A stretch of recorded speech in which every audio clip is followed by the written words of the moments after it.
All right. So for our online assignment for this week, first one of the quarter, we are going to be focusing on propaganda techniques. So propaganda, if we remember from the Revolutionary War, remember that's things like the Boston Massacre posters and paintings. That's things like the join or die flag with the snake on it, right? Things to convince people one way or another. We see this a lot with elections too. So I'm sure in the news you've seen a bunch of ads promoting one candidate versus another. Today you're going to look at some historic elections and kind of see how they convince people one way or another. How are those techniques being used, and why do they make ads a certain way? So our learning target is I can identify different propaganda techniques, production techniques, and collaboratively discuss how these can affect presidential election ads. All right, so what you're going to be doing is reading through these propaganda techniques. So what's a bandwagon ad? What's a testimonial? What's a transfer? Glittering generalities? All these. They're used constantly. So I'm sure even reading through the definitions, you'll think of one and go, oh, I know an ad that uses glittering generalities, or, oh, I know one that's a bandwagon ad. So read through these. Read through the production techniques. Production techniques are like music. What music are they using? Is it like causing tension, and is it like scary music, or is it super patriotic, happy marches, or is it like emotional, sad music, right? What kind of music are they using? Sound. So do they have people cheering? Do they have speeches? Do they have like car noises? What kinds of sounds are they using? Color is going to be, is it super bright and cheerful and colorful? Is it a black and white? Is it like super dark and shadowy? Photo is going to be like, is it super flattering? Is it really like kind of worn? So what's the quality of the images, right? What is it making it look like?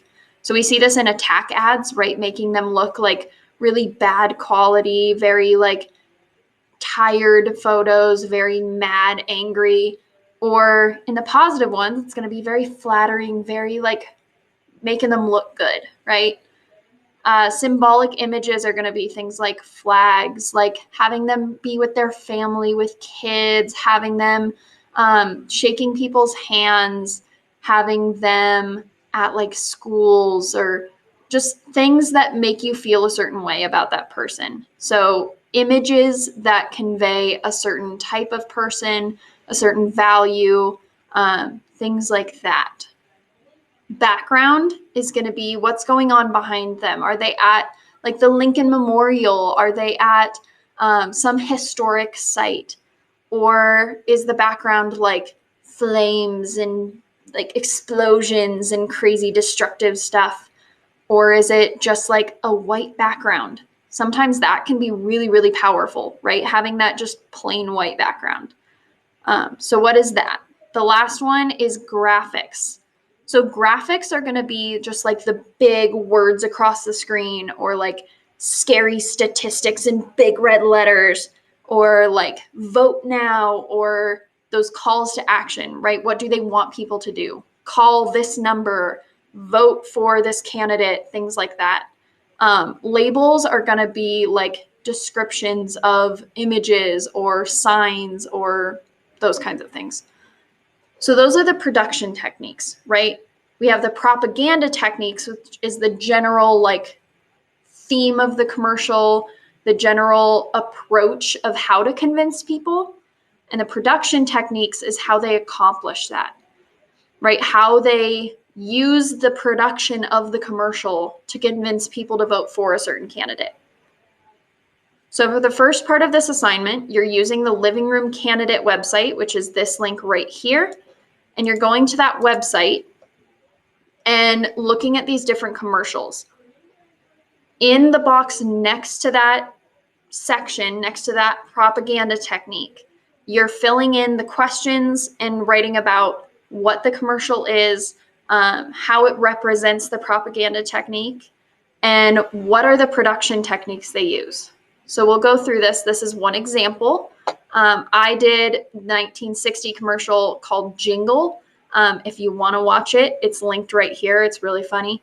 But my description of it is it's a song promoting Kennedy for president. There are signs that say Citizen for Kennedy. There's pictures showing people holding signs, wearing hats for Kennedy, marching to promote him, right? This bandwagon idea of everyone else is doing it, so you should vote for Kennedy. And for the production techniques, you can read through these, but they use upbeat, happy, energetic. It's in black and white, so it's very like old traditional, which is what they tried to make Kennedy look. Instead of making him look young and hip, they tried to kind of be like, but he's experienced. So that kind of contributes to that, right? It's very stoic, but still friendly photos, very flattering to him. People cheering for sounds, right? So seeing how these production techniques contribute to the propaganda, right? So you're going through, there's Ike for president, which is one of my favorites. You're filling in the year. You're filling in what is this propaganda? What are they doing? Why is it a bandwagon? And then finding examples for these propaganda techniques. If you literally cannot find any at all, there's a couple that don't have any graphics or don't have any sound, maybe like it's just music, right? That's fair. But you should be able to find examples for every single production technique for every single ad, except for like maybe one or two exceptions. So you have bandwagon. Testimonial is Yes We Can. This is from 2008. The Obama Yes We Can classic. You'll see if you recognize a couple faces, right? Famous people supporting a candidate or cause. You'll go through each production technique and look at those examples. They're all linked to the specific commercial on the title. So if you don't want to work through like the whole website and find it, click on the link for that propaganda technique. Go through all of them. And then part 2 is you get to choose one on your own. So after going through all of them, you can pick one that's updated for this year. So if you want to do one from this year, go for it. If you want to find a different election, maybe you have a favorite president and you want to pick one, go ahead and do that. It's all up for grabs. You are putting the year of that election, the title of that commercial. You can find it by, where is that at? If you click on the candidate, it usually pulls it up, or just what is it? And then what propaganda technique do you think it is and why? And then what are the production techniques? So same thing as above, it's just your example instead for part 2. All right, so that is your activity for today. That is what you're working on at home. If you have questions, let us know. But have fun looking at some election commercials. I'll see you all later.